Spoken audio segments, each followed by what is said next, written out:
माता जी बोले ठीक है, अब ये कार्तिक का महीना आ गया, मैं गंगा स्नान करने के लिए जाऊंगा। तो वो संत उनके पति देव बोले कि मैं भी चलूंगा साथ में, तुम अकेले मत जाना। बोले ठीक है। वही 1.25 रुपया था उनका अलग से रखा हुआ, वो तो ले लिए। बोले बहुत सारे लोग जा रहे हैं गांव के, साथ में चल जाएंगे गंगा स्नान करने के लिए। जब सब लोग उतरे घाट पे जाते हैं ना, जिस घाट में स्नान करता है, वो उनको आज जो पति देव थे ना, वो बोले तुम तो इसके साथ नहा लो, मैं यहाँ नहीं नहाऊंगा। बोले क्यों? बोले जिस घाट में कोई नहीं स्नान करेगा मैं उस घाट में जाऊंगा। वो यहाँ से चले, शंकर भगवान इसके पीछे पीछे चल दिए। वे घाट पे गए, इधर उधर देखे, पंडा तो नहीं आ गया। पंडा आएगा तो काम बिगड़ जाएगा, तो क्यों देना पड़ेगा। इधर उधर चारों तरफ देखे, पंडा जी नहीं दिखाई दिया। फिर जाकर के अपने वो कुर्ता वगैरह खोले, फिर इधर उधर देखे, गमछा वगैरह रखे, इधर उधर फिर देखते हुए जल में प्रवेश किए। आगे चल रहे हैं, देख रहे ऊपर की तरफ, कोई नहीं दिखाई दिया। जल में गए, एक बार डुबकी लगाए तो पंडा जी आ गए। बोला आइए जजमान जी, बहुत दिनों से खोज रहा हूँ आप, जय हो आपकी, जय हो, सदा जय हो। बोले मेरे पास में रुपया वगैरह नहीं, आप चले जाइए यहाँ से। बोले मैं तो चले जाऊंगा, आप जल से तो निकलो। बोले नहीं नहीं, रुपया है नहीं मेरे पास। शंकर भगवान ने देखे जल में कितना देर खड़ा रखूं। बोले ऐसे कीजिए जजमान जी, रुपया नहीं है ना, तो साल में हम लोग आते हैं गांव में धान वगैरह चंदा वसूलने के लिए, आप उधार में चले जाना, पानी से तो ऊपर हो जाओ। बोले नहीं नहीं, आप पहले चले जाओ।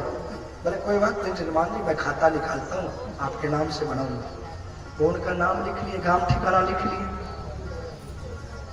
बोले पंडा जी के डर के मारे उधर में नहाए, नहीं तो फिर वही नहा ली।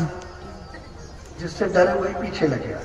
फिर गाड़ी में बैठे, उनकी पत्नी जी बोली कि पंडा जी को दिए 1.25 रुपया क्या? बोले फालतू बात मत करा करो, 1.25 रुपया ही उसको दे देंगे तो फिर रास्ता में हम क्या करेंगे? कुछ नहीं बोली माता जी। वो घर पे आ गए।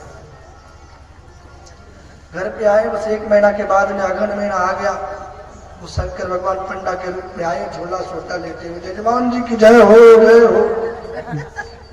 बोले अपने पत्नी को बोले कि कह देना कि आंगन में नहीं है, घर में। बोले ऐसा करता हूँ, अभी मैं घूमने के लिए आया हूँ, 1 महीना लगेगा मुझे इस गांव घूमने में, पूरा बेलून गांव है ना, 1 महीना लगेगा। और शाम में आकर यही डेरा दे देंगे, कहीं भी तो रात को तो घर आएंगे। देखिए बोले मेरा घर तो खराब बात। बोले अब क्या करूं? शाम में आए नहीं, दूसरे गांव में रह गए। तो बोले क्या करेंगे? वो तो पंडित जी यही डेरा दे दिया, जाएगा ही। बोले तुम बोल दो 1 सप्ताह बाद आएंगे।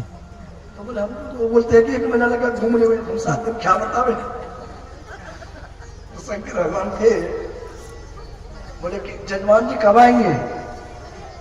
तो जजमान जी तो घर में ही थे, बाहर गए ही नहीं, तो आएंगे क्या?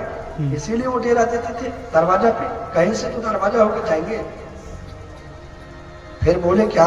बोल देना उसका तबीयत बहुत खराब हो गया, आपसे नहीं मिल पाएगा। बोले तबीयत खराब हो गया तो हमसे थोड़ा मिला ही दीजिए। बोले मिलने की स्थिति में नहीं है। और 2-3 दिन दिया। बोले कैसा स्थिति है उनका? तबीयत ठीक है? बोले बोल देना उसका देहांत। शंकर भगवान बोले एक बात है, उससे हमको मिला दीजिए। अस्थि संचय में ब्राह्मण जाता है ना, वहां तक ही गए। सारा प्रक्रिया हो गया। उनको पुत्र को जब बुलाया तो शंकर भगवान बोले ठहरिए। वो पंडा जी बोले ठहरिए जरा। बोले आप सब लोग चले जाइए। बोले उठो, तुमको क्या चाहिए? तुम्हारे जैसे कंजूस इस संसार में कोई नहीं होगा, और तुम्हारे जैसे आज के बाद से ठनाट इस संसार में कोई नहीं होगा। प्रेम से बोलो राधे राधे। अब जो है प्रहलाद जी पर के आए दूसरे बार क्या